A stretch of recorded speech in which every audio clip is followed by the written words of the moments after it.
আসসালামু আলাইকুম। আশা করি সবাই ভালো আছেন। তো আজকে শুরুতেই আমি একটু দেখায় নেই পুষ্কুনির আমি যে ছোট্ট একটা পুকুর কাছে হাঁসের জন্য এর কি অবস্থা। তো আমি কিছুদিন আগে একটা ভিডিও দিছিলাম যে এই জায়গায় পানি দিতেছি, তো আবার সেই পানি শুকিয়ে গেছে। তো শুকিয়ে গেল সমস্যা হইতো না, যেহেতু আমি যেই গর্তটা করছিলাম যদি গর্তটা থাকতো। তো গর্তটা যেহেতু নাই, কারণ পারগুলা দেখতেছেন, পারগুলা একদম পুরা ভাইঙা, এই যে দেখেন পারগুলা পুরা ভাইঙা হাসে একদম পুরা একাকার করে দিছে। এটা আগের জমির হইয়া গেছে, আর জমি আগে যে গর্তটা করছিলাম গর্তটা বড়টা হইয়া গেছে। তো পানির অবস্থা দেখতেই পারতেছেন কি অবস্থা, পানি একদম সাদা একদম দই হইয়া গেছে এরকম অবস্থা পানির। তো যার কারণে হাঁসগুলো বেশি একটা সুস্থ থাকে না, পানিটা যেহেতু অনেক নোংরা। তো আসলে আজকে ভিডিওটা হইব একটু লম্বা। যদি ভিডিওটা যারা আশা করি হাঁস পালনের আগ্রহ যাদের আছে, নতুন খামার করার ইচ্ছে আছে, তারা যদি দেখেন তাদের জন্য আমি মনে করি অনেকটা এই ভিডিওটা দেখলে অনেক কিছু বুঝতে পারবেন, শিখতে পারবেন। আমি যেহেতু নতুন খামার করছি, আমার খামারের কোনো আইডিয়া ছিল না। তো আমি যেহেতু নতুন করছি, তা আমি কি সমস্যাগুলায় পড়লাম ওই কথাগুলাই আজকে একটু বলবো। তো আসলে হাঁস পালার জন্য জায়গা প্রয়োজন তিনটা। একটা হচ্ছে পানি, একটা স্বচ্ছ পানির জায়গা ব্যবস্থা রাখা।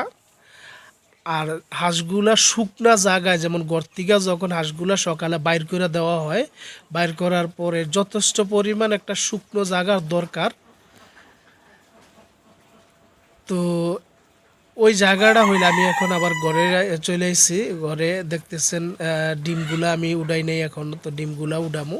তো আসলে আজকে ডিম কতগুলা ডিম পাইছি ওগুলা বলার বলমু। আর এর পাশাপাশি কিছু কথা আছে যে কথাগুলো আমার বলার খুব ইচ্ছে, যাতে যারা হাঁস খামার করে তাদের জন্য ভালো হয়, ভালোভাবে করতে পারে।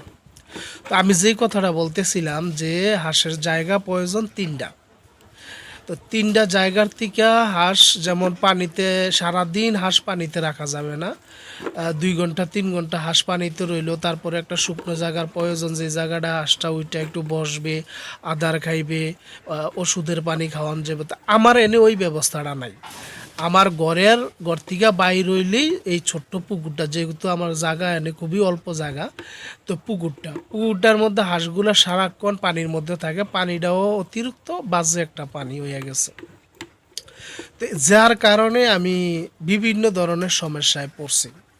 তো আমি হয়তো যে জায়গাটার কারণে সমস্যায় পড়ছি, কিন্তু একটা দিক দিয়ে আমি সাকসেস হয়েছি। বলে কিভাবে? আমি 200 হাঁসের বাচ্চা আনছি, 200 বাচ্চার থেকে আমার মনে হয় 5 থেকে 6টা বাচ্চা মারা গেছে। আলহামদুলিল্লাহ বাকি সব হাঁস ছিল। তো এর মধ্যে যেহেতু আমি এখানে পুরুষ মহিলা হাঁস আমি এগুলা আলাদা করে আনি নাই, মিক্স আনছি। তো এখানে প্রায় 70 থেকে 80টার মতো পুরুষ হাঁস হয়ে গেছে, বা আরও বেশি হবে, একটু 90টার মতো হইব আর পুরুষ হাঁস হয়েছে। তো ওগুলো আমি বিক্রি করে দিছিলাম। তো বিক্রি করতে যাইয়া তখন আমি দাম পাই নাই ভালো, যেহেতু নতুন করছি বুঝি নাই। তারপরে কোন সময় হাঁসের মানে পুরুষ হাঁসের দাম থাকে বেশি, ওইটা বুঝতে পারি নাই। তো আমি যখন বিক্রি করছি তখন আমার এক হাঁসের যে খরচ করছি ওই খরচটাও আসে নাই। আর আমি যেহেতু নতুন খামার করছি, তো হাঁসের মনে করেন যে আনলিমিটেড খানা দিছি, যার কারণে হাঁস ডিম পাড়ার আগ মুহূর্ত পর্যন্ত আমার এক একটা হাঁসের পেছে 900 টাকার মতো খরচ হয়ে গেছে। তো আসলে এই খরচটা যখন ডিম দেওয়া শুরু করলো তখন পর্যন্ত। তো তারপর আমি একদিক দিয়ে সাকসেস হইলাম কি, আমার হাঁস কোনো মরল না। মানে আমি বোর্ডিং কইরা হাঁসগুলারা বাঁচাইয়া সুন্দরভাবে গইরা তুলছি, কিন্তু আমার খরচটা হয়ে গেছে সীমানার বাইরে। তো পরে যখন আমি রাখলাম এখানে 108 থেকে 10টার মতো মহিলা হাঁস, আর 10টার মতো রাখছিলাম পুরুষ হাঁস। তো পরে ওই হাঁসগুলা নিয়ে আমি বাকি সময় তখন 4.5 মাসের থেকেই আমার হাঁসগুলা ডিম দেওয়া শুরু করলো, একটা দুইটা ডিম আসা শুরু করলো। তো যখন হাঁসগুলার বয়স 5 মাস, তখন হাঁসগুলা ফুল ডিম দেওয়া শুরু করলো। তার পাশাপাশি আমি যে খাবারটা তখন প্রচুর পরিমাণ ধান দিতাম, লেয়ার ফিড দিতাম, গম দিতাম, এগুলা দিতাম। তো আমি মনে করছি যে খাবারটাই সুন্দর চলতেছে, হাঁসেও ডিম ডিম দেওয়া শুরু করছে, কিন্তু তখন আমি শামুক দিতাম। তো আসলে ডিমটা পারছে কিন্তু শামুকটা দেওয়াতে। তো পরে যখন ওই শামুকের সময়টা চলে গেল, বর্ষার সময় চলে গেল, আর শামুক নাই, তো আমি 1 মাসের মতো ডিম পাইছি ভালো, মানে শামুক দিছি ডিমও পাইছি ভালো। তো 1 মাস 1.5 মাস পরেই আমার হাঁসে ডিম আস্তে আস্তে কমা শুরু হইলো। তা আমি ভাবছিলাম যে কি কারণে, কি সমস্যা বুঝতে পারি না, নতুন যেহেতু। তো আমি ওইভাবেই আদার দিতেছি, ধান, গম, লেয়ার ফিট। লেয়ার ফিটটা খুব সামান্য, গম সামান্য, ধানটা বেশি। তো যার পরে হাঁসের ডিম চইলা আইলো প্রায় 30-35টার মধ্যে ডিম চইলা আইলো। এরকমভাবে ছিল প্রায় 1.5 থেকে 2 মাসের মতো। তো যদি এই তখন ঠান্ডা, একদম ফুল ঠান্ডা ছিল, তখন যদি আমি ভালো পরিমাণ ডিম পাইতাম তাহলে আশা করা যায় কিছুটা হইলেও আমার চালানটা আইতো, যেহেতু আমি অতিরিক্ত খরচ করে লাইছি। তারপরে আমি এই পুষ্কুনিটার মধ্যে নেট দিয়ে বেড় দিই নেই, পারগুলা নষ্ট হয়ে গেছে গা। তারপরে এই পারগুলা আবার এখন বাঁধতে হইব, এটা ডাবল খরচ। তো এগুলা মিলে যদি এই মুহূর্তে যদি আমি হাঁসগুলা বিক্রি করে দিই, তাহলে আমার মোটামুটি 50 থেকে 60-70 হাজার টাকা লস হয়ে যাবে। তো এখন আইসা যখন আমি আবার ধান দিতেছি, প্রায়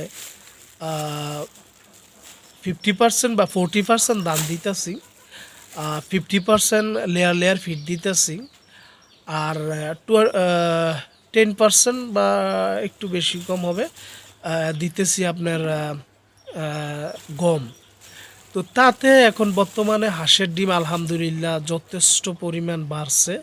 তো আমি বেশ কয়েকদিন ধরে ডিম পাইতেছি, মানে 80টা প্লাস ডিম পাইতেছি, 80, 85, 88, 87।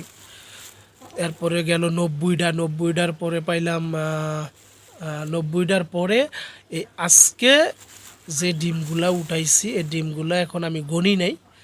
তো ডিমগুলা গণি নাই, বালতির মধ্যে নিছি, আর বালতিটা যেহেতু ধরে না, তারপরে কিছু পলিথিনে করে আমি নিতেছি। তো এগুলা আমি এখন বাড়িতে নিয়া যে ডিমের যে ক্রেট আছে, ওই ক্রেটে রাইখা আমি গণনা করে দেখবো কত পিস ডিম পাইলাম। তো যাই হোক, আসলে এই কথাগুলো বলার উদ্দেশ্যটা হয়েছে কি, যারা নতুন হাঁস খামার করতে চান, হাঁসে কিন্তু লাভ আছে, লাভ নেই তা না, কিন্তু হাঁস বুঝা শুনা করতে হবে, না তো আমার মতো হাঁসের ডিম পাওয়ার পরও ওই যেই খরচ হইব ওইটা উঠাইব না। তো এখন এনে দেখতেছেন ডিম হয়েছে আমার 3 ক্রেট, 3 ক্রেটে 90টা ডিম। হ্যাঁ, এই 90টা ডিম, আর আরেকটা ক্রেটে আছে 6 পিস ডিম। এই 96 পিস ডিম পাইছি আলহামদুলিল্লাহ আজকে। তো এটা কতদিন পামু, কতটা সময় পর্যন্ত আমার এটা আসবো আমি জানি না। এই যে দেখতেছেন এই 6টা, তো এখানে 96টা ডিম পাইলাম। তো আশা করি যারা ভিডিওটা দেখবেন সবার ভালো লাগবে, আর সবার জন্য দোয়া রইল, আমার জন্য দোয়া করবেন। আল্লাহ হাফেজ।